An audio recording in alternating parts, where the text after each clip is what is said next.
you were his enemy, he sent his son to die for you. Now that you are his friend, now that you are his son, you are asking him for a job. Do you think that's too much for God?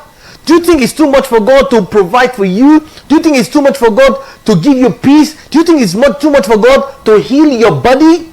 Do you think it's too much? If he can die, then I don't think there's anything too much for him to do for you. Because honestly, I don't even want to think about it. Me giving up my son for somebody else. I don't even want to think about it. But that's what God did. He gave up his only begotten son for us. Then what do you think is in his house that he will not give plus his son now? Now that you are his friend, what do you think he will not give to you that you are now his son?